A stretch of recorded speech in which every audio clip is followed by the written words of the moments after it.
하나님 말씀 레위기 17장 8절에서 9절 말씀을 함께 읽도록 하겠습니다. 너는 또 그들에게 이르라. 무릇 이스라엘 집 사람이나 혹시 그들 중에 우고하는 타국이니 번제나 희생을 드리되 회막문으로 가져다가 여호와께 드리지 아니하면 그는 백성 중에서 끊어지리라. 아멘. 약속의 땅은 인간들 중심이 아니에요. 약속의 땅의 중심에는 성막이 있습니다. 이스라엘 백성들은 여호와 하나님과 동행하는 백성이죠. 여호와 하나님과 동행한다고 했을 때 그들은 어깨에 힘을 주고 교만을 내세울 그럴 입장에 놓여 있지 못합니다. 그 이유는 그들과 동행하시는 하나님은 죄인과 동행할 수 없기에 반드시 희생제물의 피, 그 피를 흘림으로 죄가 용서되어지고 죄가 용서된 자들만이 여호와 하나님과 동행할 수 있습니다. 약속의 땅은 희생제물의 피가 전 영역에 덮여져 있는 그러한 땅입니다. 그런데 인간들은 땅에 살기 때문에 땅에 살고 있는 인간의 중심은 항상 나 자신이에요. 너는 또 그들에게 이르라. 무릇 이스라엘 집 사람이나 혹시 그들 중에 우고하는 타국이니 번제나 희생을 드리되. 신신당부하는 것 같죠. 그러면서 좀 더 확대가 되는데 이스라엘 집 족속 사람들이나 아니면 이 이스라엘 백성 가운데 거하는 타국인이 번제나 희생을 드릴 때 회막문으로 가져다가 여호와께 드리지 아니하면 그는 백성 중에서 끊어지리라 이렇게 말씀합니다. 말씀 자체가 상당히 부정적이죠. 긍정적으로 말씀하시면 좋을 건데 부정적으로 말씀을 하십니다. 이렇게 말씀하시는 이유는 안 듣는다는 거예요. 나답과 아비후가 불살라지는 장면을 두 눈으로 목격을 했으면 여호와 하나님의 말씀을 두렵고 떨림으로 들으면서 순종할 만한데 인간은 그때뿐이에요. 그것을 경험했다고 해서 시간이 흘러버리면 그 경험이 아무 소용이 없습니다. 우리 자신들이 그것을 많이 경험하잖아요. 기쁨도 그러하고 슬픔도 그러하고. 하나님께서 이렇게 말씀하시는 이유는 이 약속의 땅 자체가 너희들을 살리기 위한, 너희들이 그곳에서 행복하게 살기 위한 땅이 아니라는 겁니다. 그곳에 이방인들이 들어왔어요. 그러면 이방인들이 왜 들어오겠습니까? 살기 위해서 들어오죠. 살기 위해서 들어왔기에 그들이 번제나 희생을 어디에서 드리겠습니까? 그들이 살아왔던 그 습관을 쉽게 버릴 수 있을까요? 우상 숭배하는 그 방식은 내가 마음에 드는 곳에서 제사를 드리는 겁니다. 하나님께서 말씀하시는 이 내용을 인간들은 들을 마음이 없어요.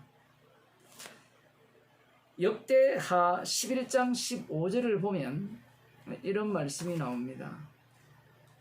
북이스라엘 여로보암 왕이 범죄를 저지르는데 범죄를 저지르는 그 방식이 아주 독특합니다.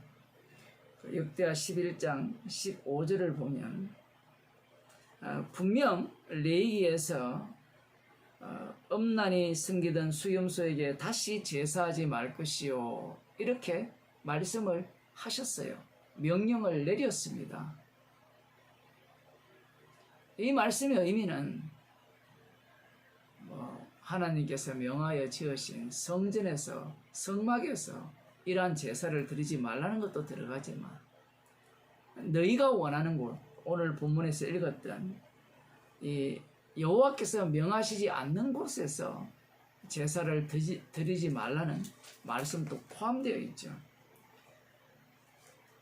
여로보암 왕이 15절에 보면 여러 산당과 수염소 우상과 자기가 만든 송아지 우상을 위하여 스스로 제사장들을 세웁니다. 여러 산당, 용하다는 신은 다 모시는 거예요. 그리고 특별히 수염소 우상, 그리고 자기가 만든 송아지 우상, 그러한 것들을 만들어서 이스라엘 백성들로 하여금 그곳에서 제사를 드리고 그 우상을 섬기게 조장했습니다. 그 열왕기상 12장에 보면 왜 이 여로보암 왕이 이러한 행동을 했는가가 나옵니다. 여로보암 왕이 이 레위기 17장 7절, 8절, 9절 말씀을 몸소 말씀에 대적하여서 본을 보여주는 거예요. 17절에 보면 만일 16절부터 보겠습니다. 26절, 그 마음에 스스로 이르기를 나라가 이제 다윗의 집으로 돌아가리로다. 만일 이 백성이 예루살렘에 있는 여호와의 전에 제사를 드리고자 하여 올라가면 이 백성의 마음이 유다 왕된 그 주 르호보암에게로 돌아가서 나를 죽이고 유다 왕 르호보암에게로 돌아가리로다 하고, 아무튼 선지자에 의해서 이 열 지파를 때가 죽었거든요. 정말 이것은 하나님의 뜻이죠. 그 뜻대로 주셨는데 받는 순간 누구처럼 돌변하느냐라고 하면 사울왕처럼 돌변하죠.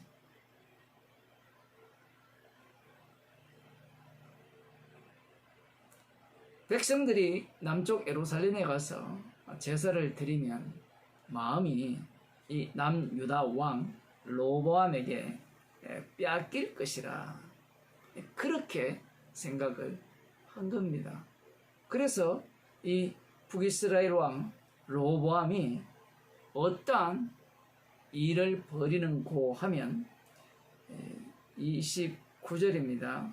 28절부터 보겠습니다. 이에 계획하고 두 금송아지를 만들고 무리에게 말하기를 너희가 다시는 예루살렘에 올라갈 것이 없도다. 이스라엘아, 이는 너희를 애굽 땅에서 인도하여 올린 너희 신이라 하고 하나는 베델에 두고 하나는 단에 던지라. 이 일이 죄가 되었으니 이는 백성들이 단까지 가서 그 하나에게 숭배함이더라.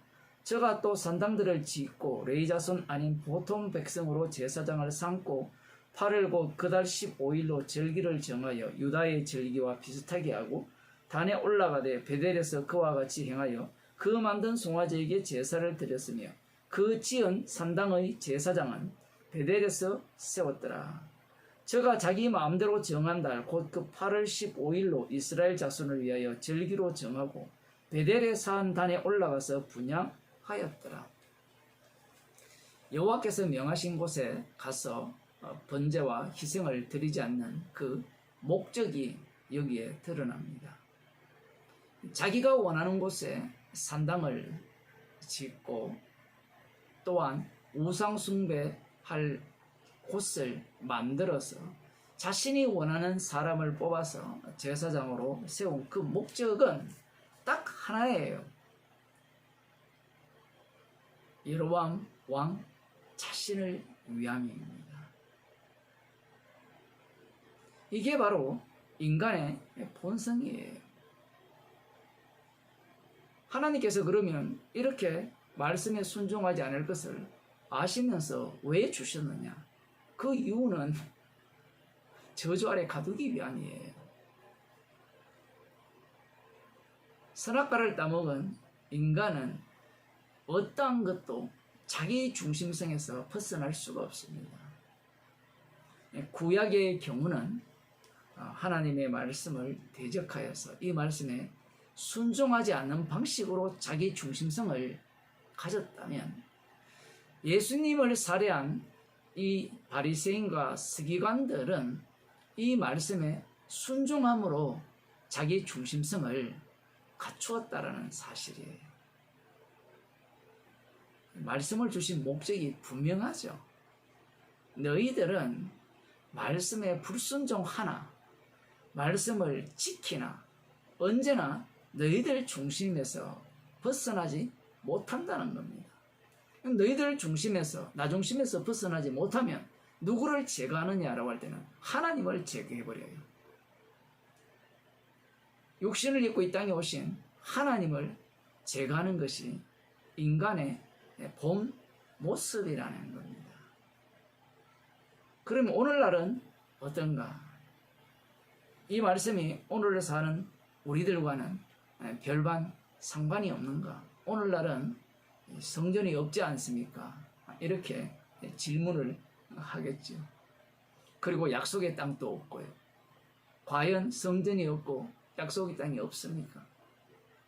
성도의 몸이 성전이고 성도들은 복수도 되고요, 단수도 되고요.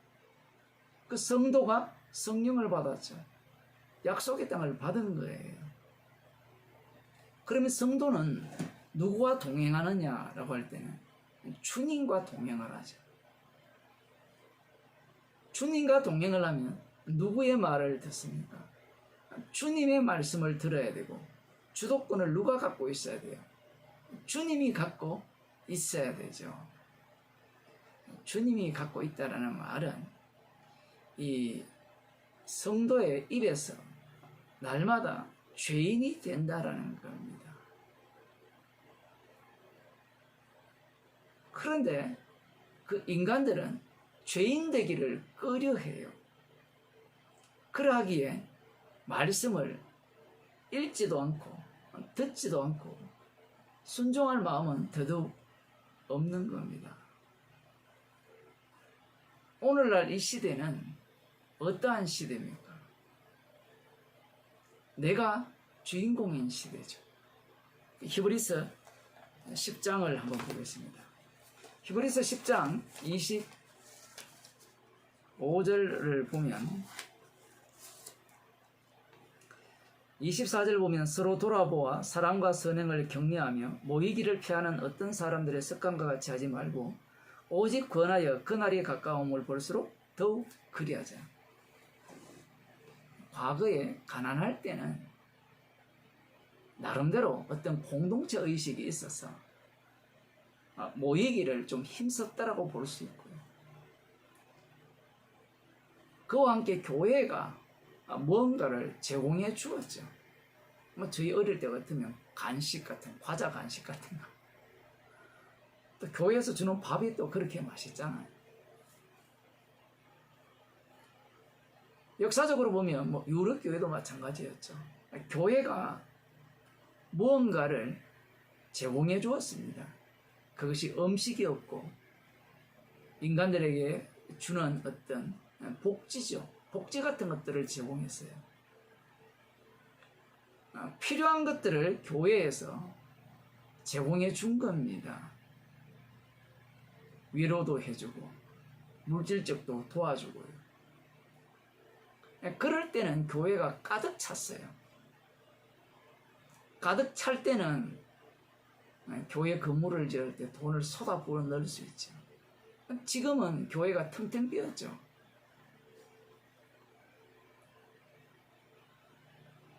뭐 10명, 20명. 웬만한 교회는 200-300년 되었는데, 그것은, 그런 교회는 50년마다 보수를 해야 된대요. 그런데 문화재로 지정된 거는 보수를 국가에서 보수비를 이렇게 도움을 받지만 그렇지 않는 예배당은 팔아먹어야 되죠. 이슬람 사원으로도 팔리고 오늘날 뭐 한국교회 비슷한 것 같아요. 예배당 짓다가 부도나면 뭐 어디에서 삽니까? 하나님의 교회에서 사가고 돈 있는 이단에서 다 사가듯이 앞으로는 뭐 이슬람권들이 예배당 건물을 사서 사원을 이렇게 만들겠죠. 교회가 무언가를 인간들에게 필요를 채워주고 도와줄 때는 많이 모였어요. 그런데 그 역할들을 국가가 감당해 버리죠. 국가가 담당하니까 교회에 올 마음이 없습니다. 그리고 그 문제는 이 경제적으로 잘 살아짐으로 말미암아 더 이상 교회에 요청할 이유도 없어진 거예요. 내하기 나름이죠. 교회를 갈 이유가 없는 겁니다. 그 명목사고로는 기독교인인데 교회에 가봤자 그 설교자들이 하는 설교가 복음이 아니잖아요. 그들의 이야기는 세상에서 더 많이 잘 들을 수 있는 겁니다. 유튜브에 들어가 보세요. 얼마나 똑똑한 사람들이 필요를 채워주고 지식을 삭해 줍니까? 충족해 줍니까?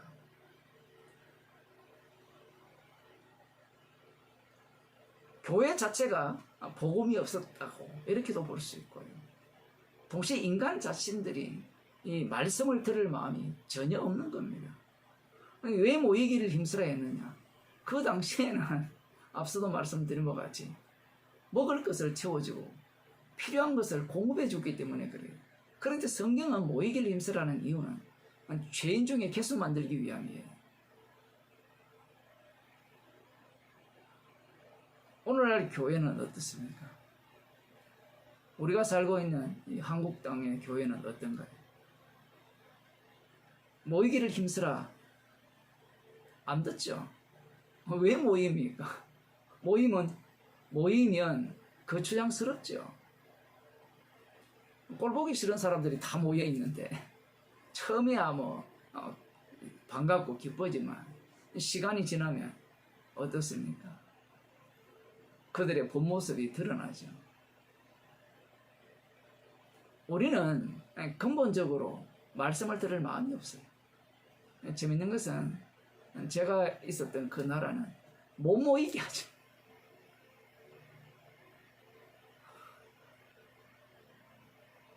아마 오늘날 이 나라가 코로나로 인해서 못 모이게 했잖아요. 아마 많은 사람들이 속으로 환호성을 지렸을 겁니다. 가기 싫고 모이기 싫은데 잘 됐다. 유튜브로 보면 되지. 성령이 그들 가운데 없기 때문에 그들은 말씀 중심이 아니에요. 십자가 중심이라는 것은 말씀을 담고 있어요. 십자가 중심은 말씀 속으로 성도를 집어넣거든요.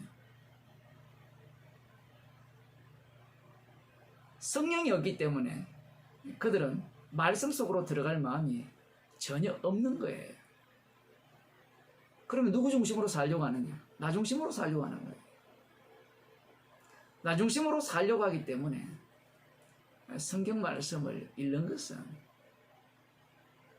귀찮은 일이고 돈이 되는 일에 대해서는 수단과 방법을 가리지 않고 애를 쓰고 모이죠.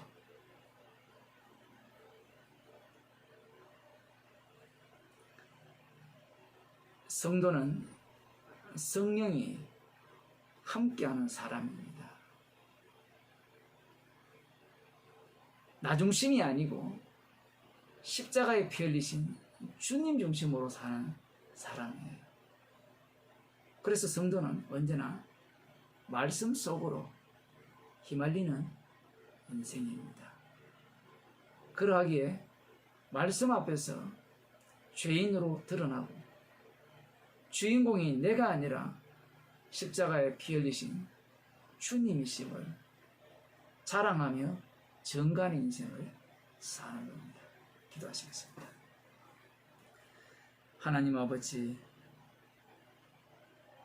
이 세상이 나 중심의 세계가 아니라 십자가에 피 흘려 죽으시고 부활하신 주님 중심의 세계임을 말씀을 통하여 들려주심을 감사드립니다. 성령을 저희 가운데 부어주셔서